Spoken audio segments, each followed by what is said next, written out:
Welcome, everybody, to another Friday afternoon, to another edition of Sober Life Podcast. I hope everybody's having a great week and, more importantly, a great Friday. Fridays are great. TGIF. You can see I'm all relaxed. I got my hat on. I'm ready to start my weekend. But we love bringing these shows to you. Sober Life Podcast is all about living clean and sober, making the best of your life. It's not a sentence. Being in recovery is not a sentence. Being in recovery is an opening a whole new life with more freedoms than you could possibly imagine. And that's what we like to talk about. And we bring our guests in to talk about that. Before we start and I introduce my guest, I want to tell everybody, please remember to like this show and share it with your friends. And leave comments for us, please. If you're out there watching live, and some of you might be, and some of you might be watching the, even if you watch the reruns, if you leave the comments, we'll get your comments. And if you want to be on the show, also let us know that too. I'm talking to Raul Maurice, who I've known. How long have we known each other now? About 4 years, 3 years? Yeah, 2019. 2019. You're going to make me do math. How long is that? This is about 4 or 5 years. We've known each other. We both work. We've been bouncing around working in the business, doing one thing or another for quite a long time, the business of recovery and helping other people, and certainly taking care of our own recovery along the way. Again, Raul's great to see you, my friend. How is everything today? Everything's really good, Scott. And thanks for having me on the show. Yeah, life is really well, man. I just celebrated 6 years sober in June, and life just keeps getting better. It keeps handing me opportunities to be part of other people's story as well. And, in 6 years, the person you were 6 years ago is not who we're seeing sitting in front of us right now, is it? No way, man. This is a program of progress, not perfection. And if, you're always growing and life is always just continuing to get better. And, I realize now at 6 years, I'm saying it more often now that I'm realizing I'm just scratching the surface of understanding self and development of self and recovery. And what I mean by some of that is, like, I know I had a chemical dependency to drugs and alcohol, but man, there's so much more stuff for me to work on to be a better version of myself. Yeah, it's not just, it's not just take the alcohol and drugs away and then everything's all better. There's years of damage, years of not growing, as you would say, that we have to go through, where somebody might go through their teens and their 20s and their 30s learning things and picking things up.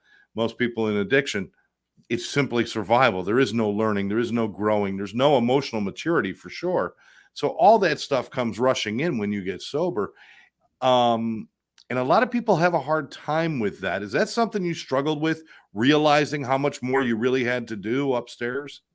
For me, no. It's something that I knew I wanted change, and I was embracing change in my life. And I knew those things that I was recognizing outside of just drugs and alcohol that I need to work on, my personal relationships, my work ethic, all those smaller things that were my attitudes, managing my emotions, the way I react to situations. All those things were big parts of things that I embraced. And I recently heard it. I'm a 12-stepper. Part of my recovery process has been, going through the 12 steps of recovery and AA. And I heard one of the old timers say it, that he said that if you think you've arrived to, sobriety and the only thing you needed to work on was your drugs and alcohol problem, you're still one of the sickest people in the room. And it really spoke true to me, just realizing like there's work to be done, Yeah, it's almost like the alcohol and drugs were a byproduct of our problem. It wasn't our whole problem.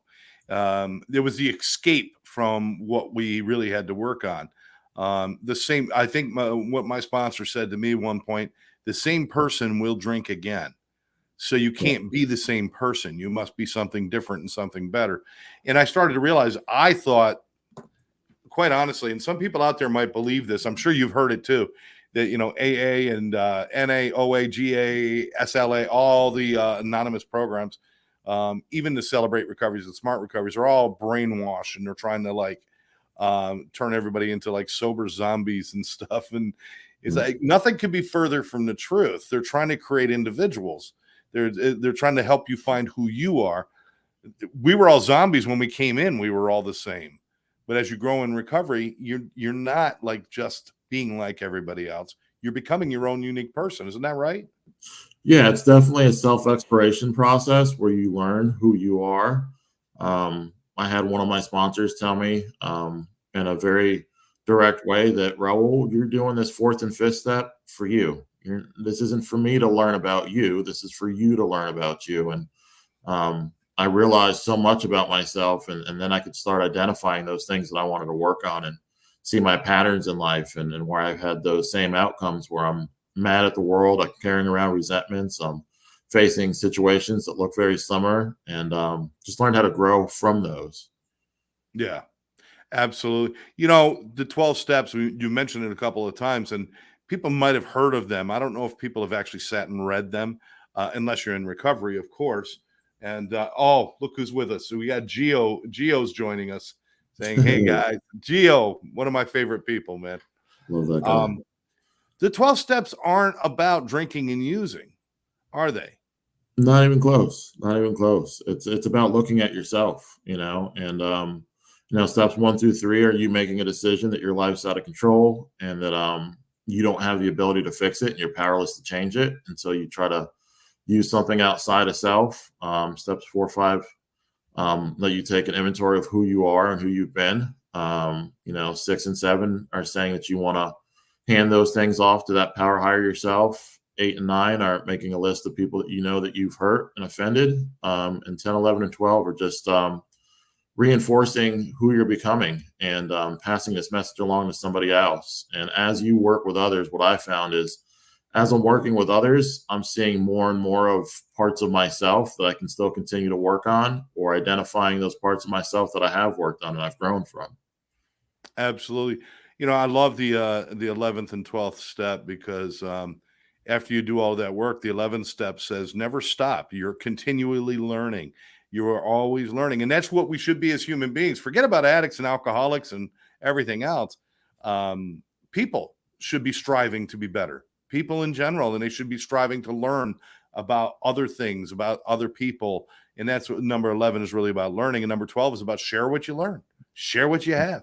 It doesn't do a whole lot of good to have a ton of knowledge up here unless you can share it with somebody. Just True. a simple mathematical equation, right? Absolutely. Yeah. So the 12 steps are about a living program. The first step is the only one that mentions alcohol and drugs, and it basically puts it to bed right at the beginning. It says, it doesn't work. Let's try something different. And people come out and they do all sorts of things. Now, there are a lot of ways to get sober today. Now, I know you work with treatment centers, you work in treatment, you work with Pure Health. You also have sober living homes, sober development that you put together and that is growing. Um, but you also understand there's a lot of different ways to get sober because people are different, right? Agreed. Yeah.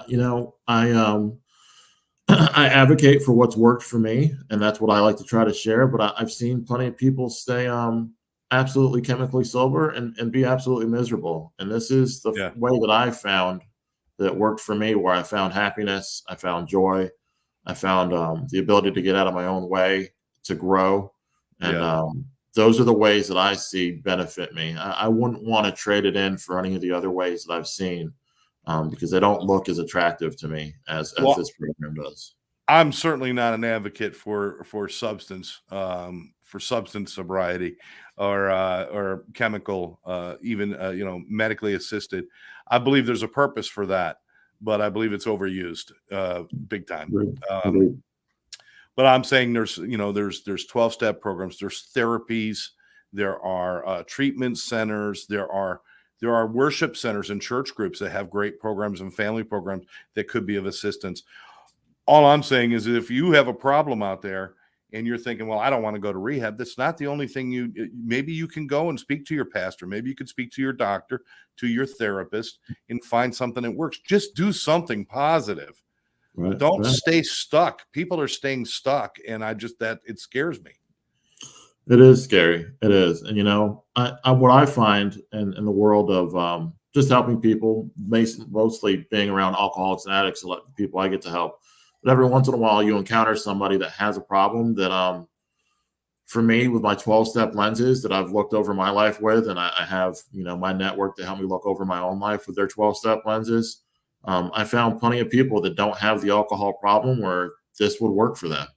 Just taking a hard look at yourself would definitely benefit them, but it's tough to tell them that this would work for them, because the only way it worked for me is I had to call myself an alcoholic and own that. And for the normie that can carry the same problems that we have, our thinking disease, standing in our own way and living in self-deceit, or how do you help that guy? How do you let him see a 12-step process? And that's why AA has done what it's done. It's grown into all the other A's that it did, because it solves so many problems in people's lives. But it's really just a great pathway that's worked for me. And there's many pathways that work for others. Yeah, at the end of the day, it's about self-awareness, and without any kind of self-awareness, how you're going to get better. You've got to understand where you're at before you can figure out where you're going to go. It's like going to the airport or calling the airport and saying, I want a ticket to Fiji. Well, that's great. Where are you leaving from? And most people don't know where they're at. And that's part of the learning process, is to examine the damage I've done, my shortcomings and my problems, and what do I need to work on? People get afraid of things like fourth steps and taking a moral inventory of yourself. It's not an immoral inventory. It's a moral inventory. It's not all bad. Yeah. When you look under the hood of a car, not every piece is broken, but if you don't look, you'll never find the broken pieces. So you got to look, and you got to be aware. And once you're aware of where you're at, then you can do something about it. But that's why I love 12 steps, because it really does. It starts with where you're at, and it says this is where you can go. And I really like that. And that you're so right, Raul. This would work in so many different ways, for so many different people.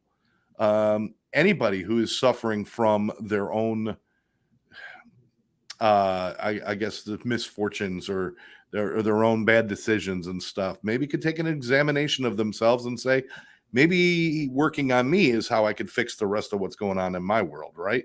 Yeah. It's hard to take a look at self. It really is. And It is. It is. I mean, what kind of awareness did you have? Let's go back to your days and out there, because I want to talk a lot about what you're doing now. But when you were out there, did you even have any clue how messed up you were? Did you know, or was it just like, I mean, how did that translate? It's because some people are thinking, because I know you've had problems with the law, you've had this, you've had that.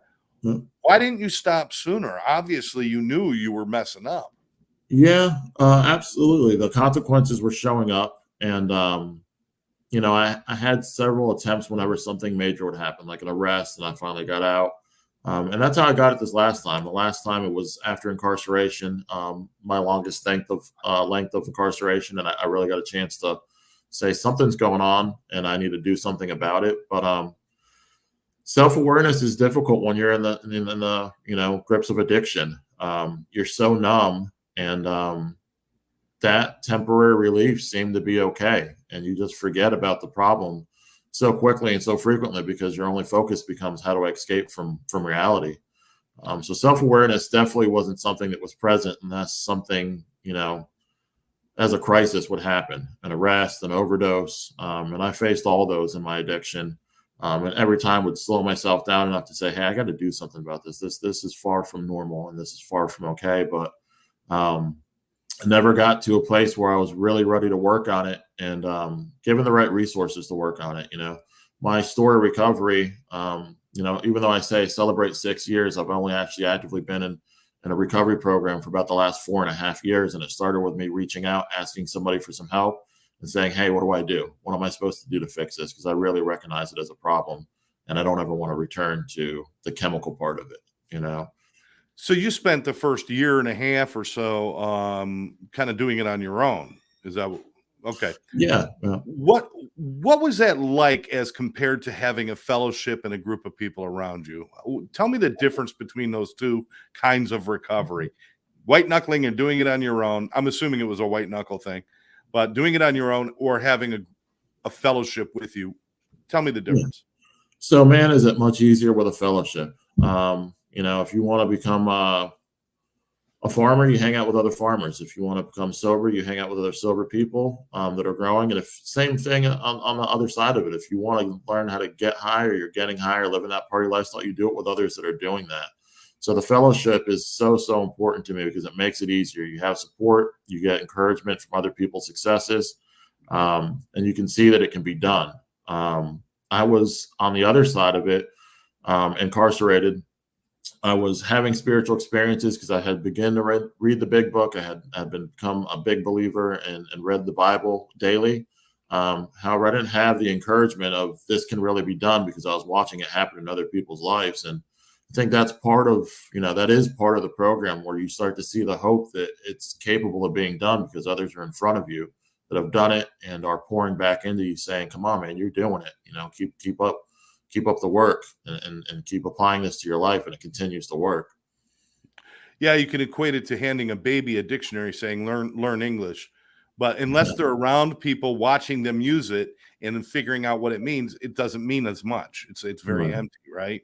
Yeah, and it all started to make more sense once the fellowship was there.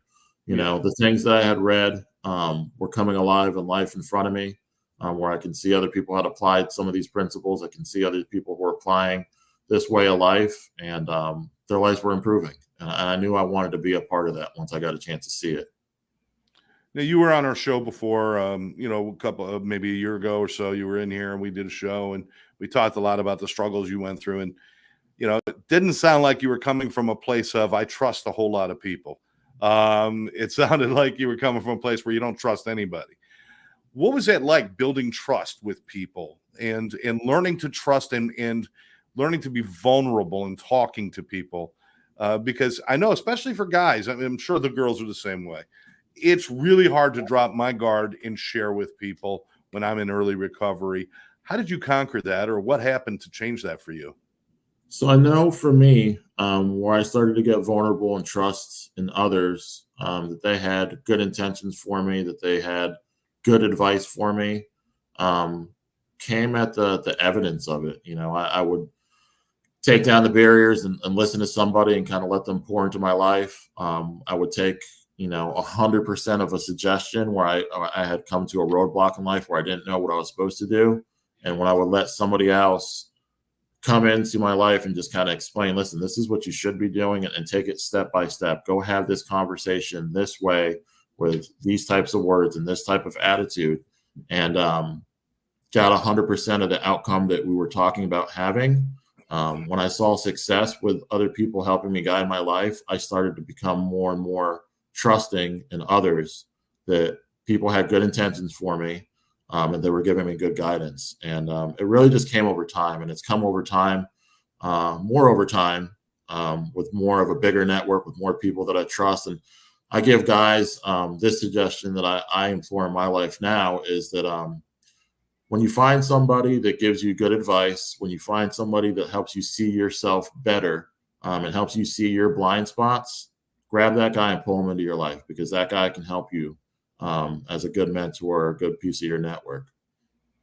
It's usually not the people you think it's going to be, too. I've looked around and said, "Oh, I'd like to hang out with them and like to hang out," and then I ended up with a sponsor, which I didn't even like him that much, but he was able to speak to me in a way that I could hear him, and that I wanted what he had. So it's funny sometimes our guides, our mentors, our sponsors, our Svengalis, whoever we're going to follow, look around a lot because it's not always the person you expect it's going to be who's going to help lead you there. Is that true? Absolutely. Absolutely. My sponsor, I can just remember some conversations with him, and I'm like, does this guy even like me? Because he was just brutally true. It was brutal truth. And it was always tough to digest sometimes, but usually it would make me pause and reflect that I didn't have much to rebut whenever I got some brutal truths like that. But usually, and especially now, I'll process it for a day or two, and then I actually usually go extend a debt of gratitude to that person for giving me the hard truth. And it's those in your life that don't let you live in self-deception, those in your life that let you see you for who you are today at this moment, tell you to check your motives. I can see your motives are a little different. Maybe some of your pride standing out, some of your ego starting to come back into your life. Those guys are the guys that you need to hold on to, and they're not always who you think they're going to be. Yeah, exactly. Now I want to ask, 6 years later, you're a man that a lot of people depend on, a lot of people that we turn to, and you're also a person of integrity. We all know there's shady characters in every business everywhere, whether you're selling cars, working in a doctor's office, or running rehabs. There's shady characters everywhere it happens. but you have a very good reputation. Does that mean something to you that people trust you and believe in you? It does. It really does. From the guy that I used to be that, couldn't be trusted, would curse my name when it was mentioned in a sentence, Oh my God. to being a guy that they're like, yeah, he's a pretty good person. You should give him a call. He can help you. He will help you. That feels different in life, and it feels normal now because it's been a few years of being this new person. But in the beginning, it was really awkward. In the beginning, it was so foreign that when I would hear people say, "Man, like your life is going great, you're an inspiration," or "You're giving me hope," or "Yeah, he is a pretty good guy." A lot of that was difficult to process in the beginning because Yeah. that wasn't how you used to describe me in my active addiction. Really far from it.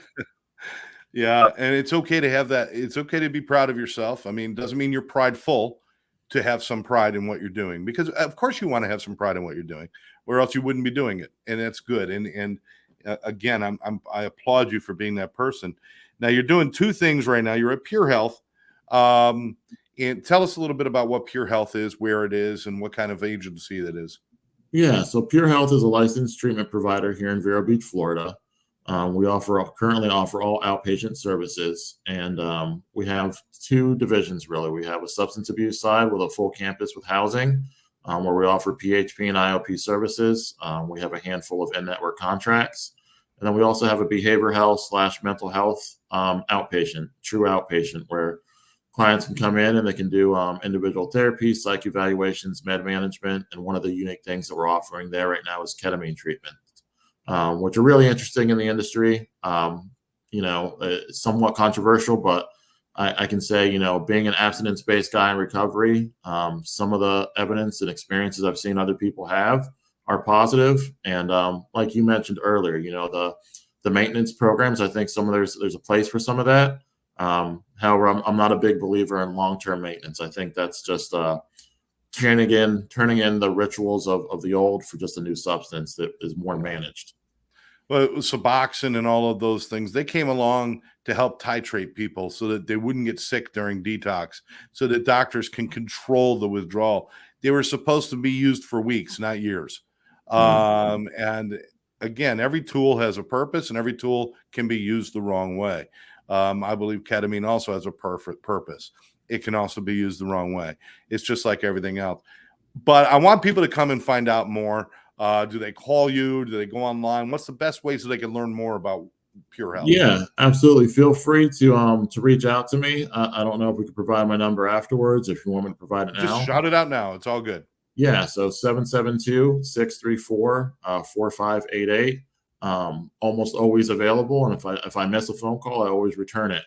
And more than happy to share more details if somebody's looking for any of the services that we provide. Um, and excited about what we're doing. I know that we have a really passionate team. This is a really well thought out, passionate project with a team of passionate people. From our CEO to our clinicians, we have people that are in recovery, and I think that speaks a lot to just the understanding of we get you, we understand Yeah. how you feel right now, and sometimes it's not so much that people want to know how much you know; they want to know that you care and that you can relate. And I think that transmits through our program. Being able to relate is a lot. I mean, it's hard. People can sympathize and empathize, but to really understand, you've got to understand some of that pain. You don't have to have used the same substances or anything, but you have to understand the basics of what addiction can do to a human being on a personal level. It makes a lot of sense. I want to ask you now about sober development, which is your sober living home. How many do you have now? Is there more than one, right? Yeah, so we currently have two properties, 28 beds, all males. Recently received our FAR accreditation back in May, and Congratulations. yeah, and that's my personal passion project. I was just writing a mission statement or rewriting a mission statement for my website, and it just kind of made me reflect on where it started and how it's come along, and part of the reason I really enjoy doing the sober living thing is that I get a front row seat to watch the magic happen when it happens in guys' lives. when the recovery process really starts to take root, when people's lives really start to transform, watching them get their kids back, their families back, get the job, get the raise. All those are the things that happen that are evidence of a program. And I love watching that stuff come to life in people's lives. Do you bring your influence of your recovery into that program and really say that you have to work it, you have to do things, and there's, I'm sure that everybody's a little bit different, but how much does that play into it? You bringing in what works.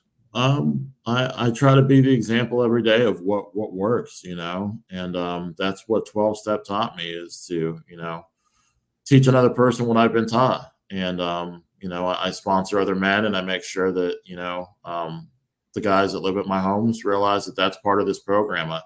Part of the failure that I've seen inside of 12-step is that people get through the 12 steps, and I think that there's a finish line at step 12, and that's really just another starting point where you get to start to pour into other people. So absolutely, I'm on site every day. I try to influence these guys the same way that somebody influenced me in my recovery. And I make sure that I tell them, when I'm telling you something, it's usually just something that's been shared with me. I'm not the origin of most of this information.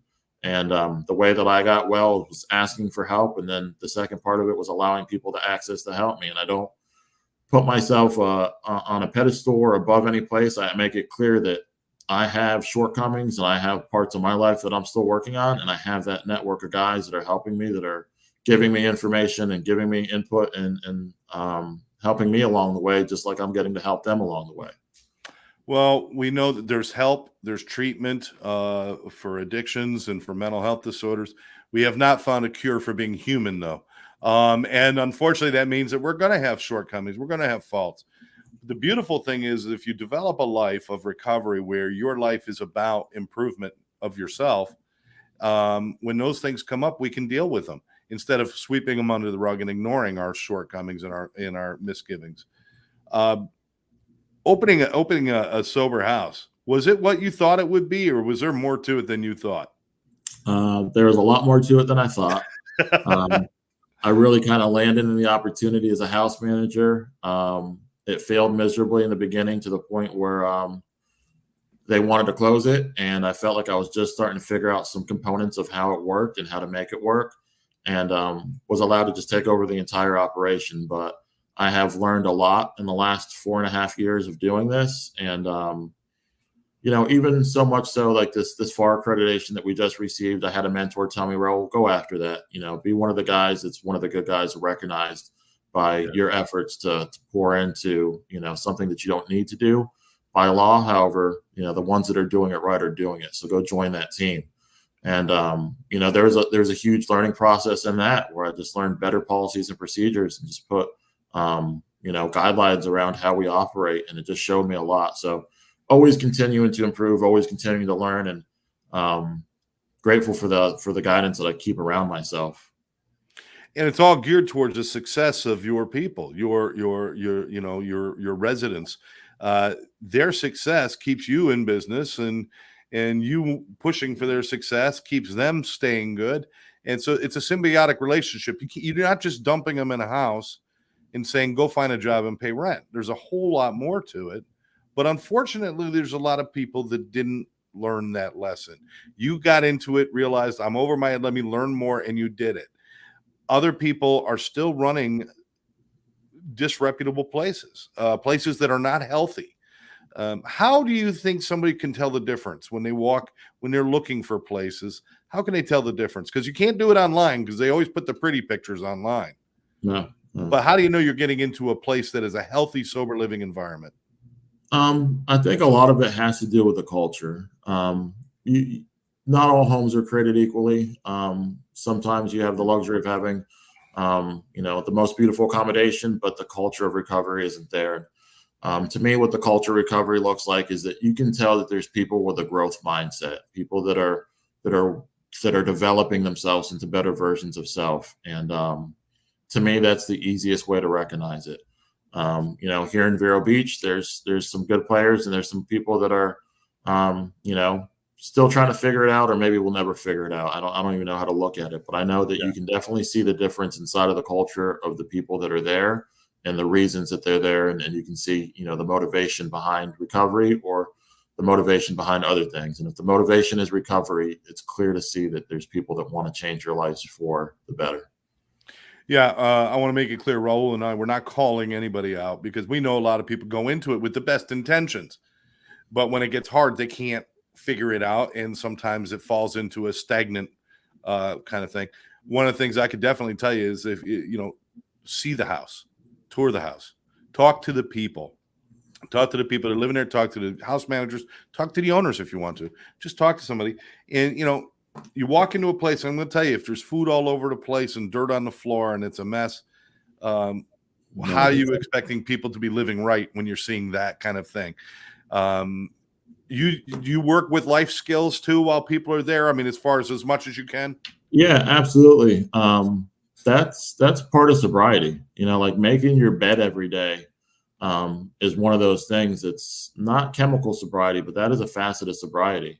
Keeping Right. your area and your home and your living, space organized and neat. Like if it's disorganized on the outside, it's going to be really disorganized on the inside. Like this is the inside job that we're working on. So you have to start putting all compartments of your life back together.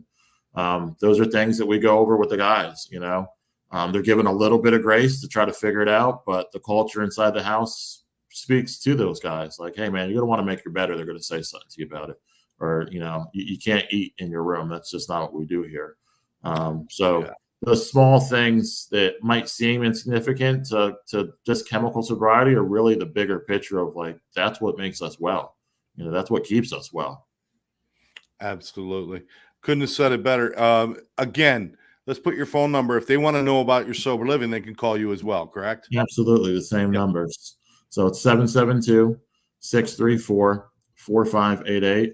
And, if we don't have beds available, we always refer into other reputable services here in Indian River County. So, always looking for an opportunity to help somebody.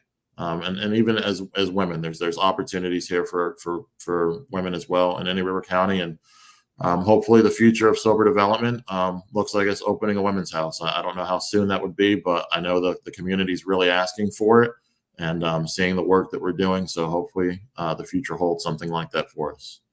Always love to see the good guys expand. Always like to see that. And I appreciate the fact that you're thinking about the women's house because we know that there are very few out there. There's a lot of men's houses, very few women's. But again, please check it out. Ask about Pure Health. Ask about sober development, the sober living. Raul, thanks for taking your time on a Friday afternoon to spend it with us. We appreciate it as always, my friend. Yeah. Thanks for having me. It's always a pleasure to catch up with you, Scott. And usually I walk away from these podcasts just kind of reflecting on life and kind of seeing where life has got me today. So always grateful for the opportunity to sit and talk with you.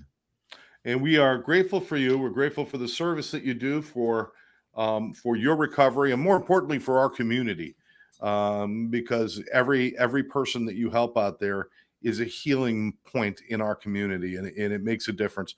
We need more people like you out there doing the work and we appreciate you. And I hope to see you soon, my friend. You're going to be at the EAP conference in October. Yes, sir. I'll definitely see you guys up there.